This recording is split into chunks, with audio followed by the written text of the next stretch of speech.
Welcome to another CHRO Conversation, hosted by the Center for Executive Succession at the Darla Moore School of Business.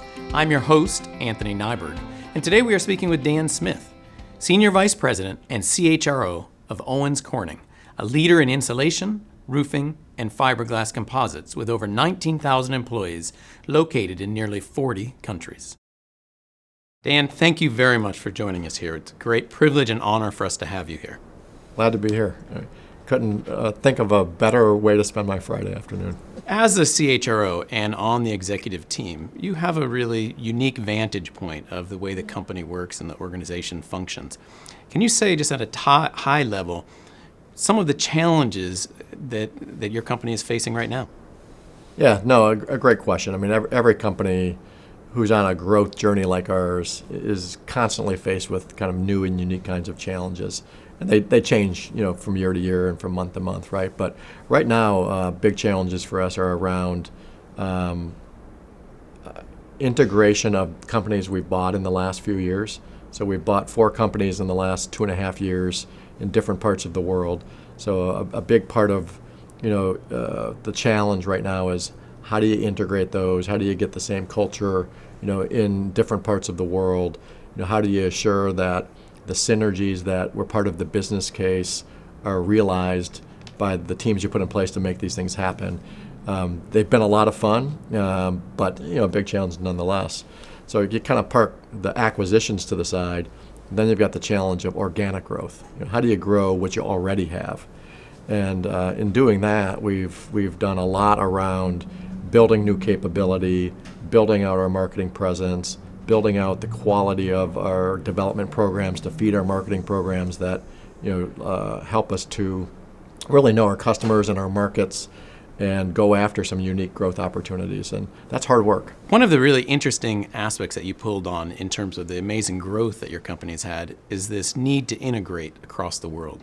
Can you share a little bit about what HR's role is in this integration process? Really good question. I'd say first and foremost, we have to be confident when we look at a company and start the due diligence of looking at everything about the company is do they have the capability and the talent to keep going what we think we're buying and do what we think needs to be done.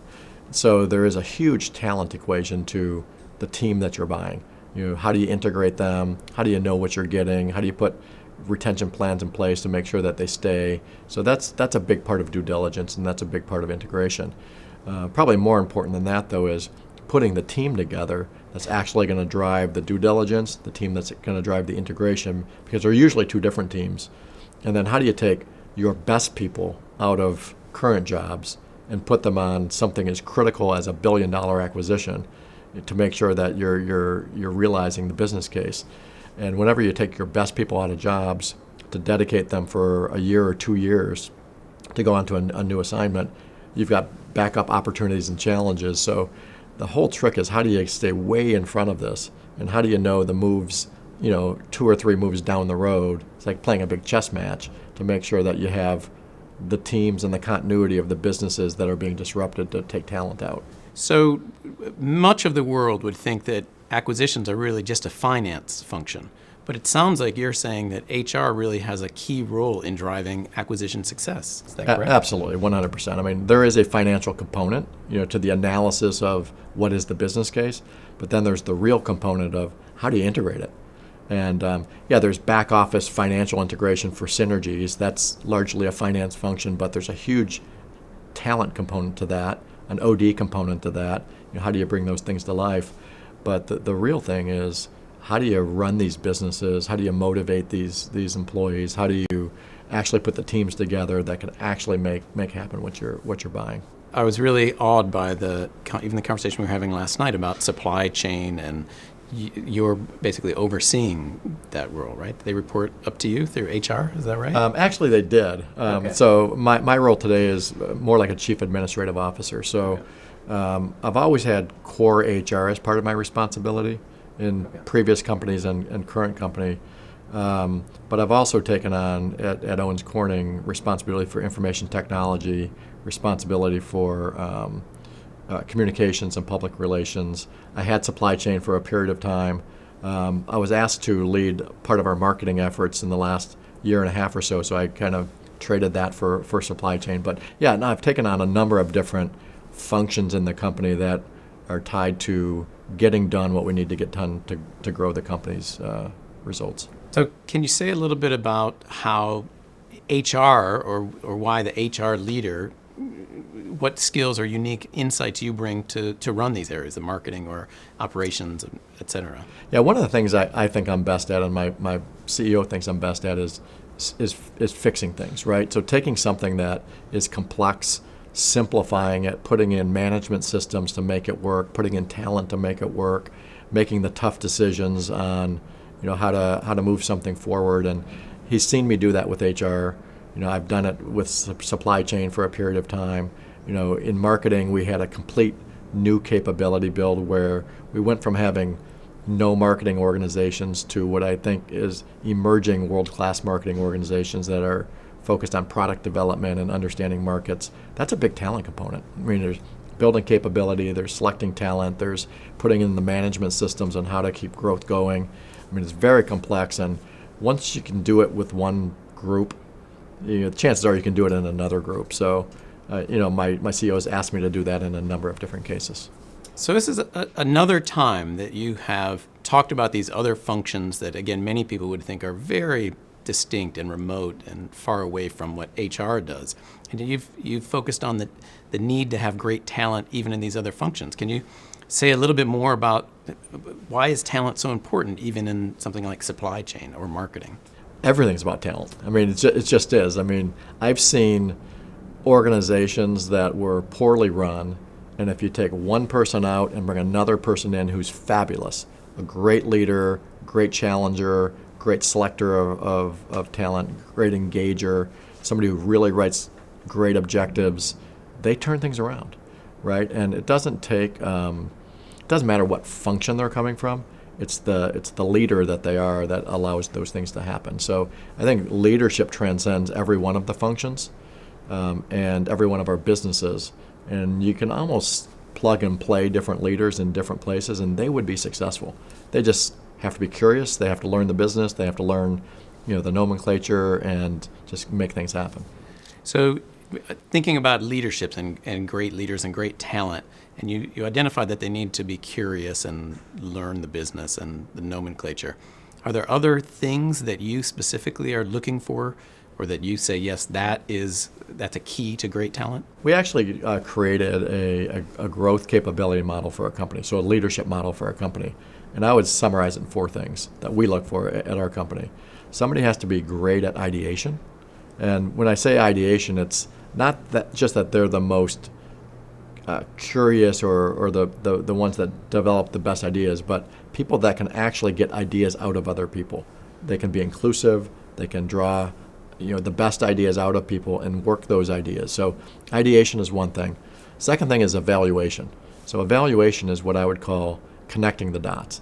To take a lot of disparate data, connect the dots, digest things, and really turn it into strategy that then gets into the third thing, which is action. How do you drive things and take action? So ideation, evaluation, and action. And then the fourth expectation we have around leaders is this thing that bundles it all together, and that's connection. It's the engagement, the connection, the collaboration, to work across boundaries, low ego, just the ability to communicate and connect with people. And those are the 4 things that we expect all of our leaders to be good at. And it's almost like, you can't be really strong at one but weak at the others. It's almost like being a triathlete, right? You have to be strong at all of them, or it's going to bring you down at some point. So we talked a little bit last night about some of the differences in or predictive ability that you had to identify great skills that made people maybe great up to a particular level, and then what would allow them, or what you could look at and say, oh yeah, this looks like someone who would be really great even up to the next, so the vice president level or that secondary level. So can you say a little bit about what those keys are that really show you that someone might be that you might really expect them to be superstar at the top level of an organization? We really look hard at the rate of growth that people show and develop. And when they take on a new assignment, do they get results quickly? Do they build things in the right way? And do they handle things? And we call that rate of growth. And if people are showing high rate of growth, we like to keep stretching them and giving them, higher level assignments and just keep seeing how far we can stretch them, how much they can grow. We spend a lot of time on that. I'd say that the couple things that seem to be distinguishing characteristics for me with some of those successful people are curiosity. They're really curious. They're always asking why and looking under the rocks and trying, the what ifs, and that seems to be one that makes a difference. Decisiveness is another one that makes a big difference. Some people can get to the right answer, but then they're afraid to actually decide and run with it because of the risk associated with it. Those that can get to that next level, they're curious, they get to the answer, and then they decide and they go, right? So they're bold, they're decisive, they're into action, and they really don't care so much about the ramifications or what if they're wrong, because they see things as just a natural evolution or learning process. It's not about right or wrong, it's about what did I learn from this? And those are the ones that seem to get ahead in our organization. When we've spoken, you mentioned that you and your company are not really a believer in the term high potential, but you make what you call big bets on people that you think will do well in the organization over the long term, and you've had great success doing that. Can you share a little bit about what your philosophy is in making these big bets on individuals? I talked a minute ago about when you put somebody into a new assignment and they do well. They do well because they are curious and they act fast and they get results, and we call that rate of growth, right? And when somebody shows a high rate of growth, we say, well, what if we took a big bet on them? What if we took them out of this job and put them in this job in a different country or a different part of the world or a different function? And that's a big bet. So we take big bets on several hundred people a year, and when we do, we give them a mentor, we give them a new development program, we give them a new assignment, and then we watch what they can do in that new role.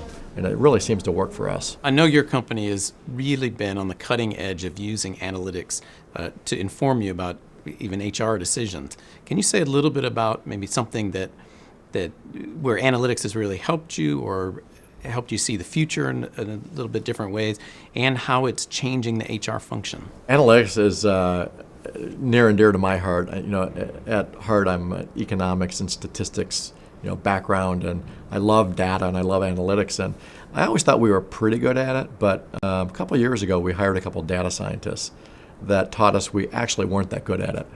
But we're becoming way better. So I'll give you an example. So we've been doing engagement surveys or leadership surveys for years, and the data scientists have come in and they've taught us to reorder things and look at things in a different way, where they can actually say, not only is this important, but in the laddering of the capabilities or activities, it's really important that a leader become good at this first before they can actually become good at a second or third thing. So the way we look at the results now from our leadership surveys is we're able to give every single leader kind of a one-page report that shows not only their results, but the ladder of their results that shows, you can't become good at this higher order activity unless you've conquered these two or three, laddering activities first. And it's really changed the focus in our organization from very broad to very narrow, which we think is good. And so for the last couple of years, we've been able to challenge people with a very specific thing to go and conquer and improve on before taking on other things. So you can really use empirical data to pinpoint the skill sets that you need your employees to be working on to actually improve in the organization. And not only for individuals, we also see the collective organizational challenges in the same way. So we can look at our annual results and say, as we build our development programs for the next year, what do we need to emphasize? What do we need to weave in? And how can we change the whole culture of the company by focusing on the right things that are the right next things to work on? It's been fascinating. It sounds like it. So here at the Center for Executive Succession, of course, executive succession is always high in our minds and what we're interested in. I know you have been leading the way in terms of thinking about that, particularly at your company. Can you share a little bit about some of the roles that HR plays, and particularly CHRO plays, in thinking about executive succession?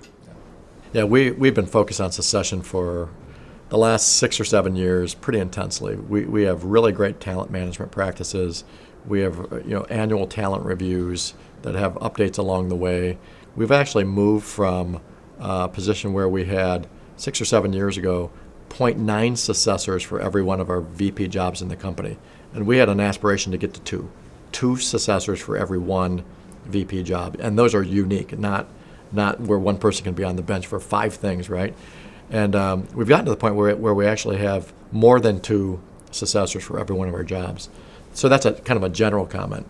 As it relates to senior level succession, so it's probably the most important role that I or the CEO would play in the company is who's going to be the next CEO or who's going to be the next president of the business. And we've done several different things to get ready and engage our board around, what presidents or executives do we have in the company that can be CEO down the road. We've gone through years of development, years of testing, years of special job assignments, years of simulating what a CEO role might be to see who are actually the ready now candidates.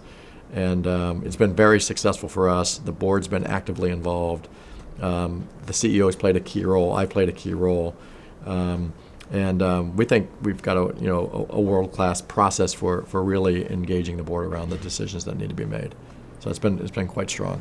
Thank you once again for joining us. It is a great pleasure and honor to have you here on campus, and we look forward to you coming back to visit again. Great, my pleasure. Thanks. You just listened to another CHRO conversation. Today, Dan Smith of Owens Corning shared his views regarding the importance of HR as part of the executive team and the natural role of information technology and supply chain with HR. As you also heard, the challenges facing the new generation of HR professionals are immense and interesting, making the HR function critical and exciting. On behalf of all of us who are associated with the Master of Human Resources program and the Center for Executive Succession here at the University of South Carolina, thank you for joining us.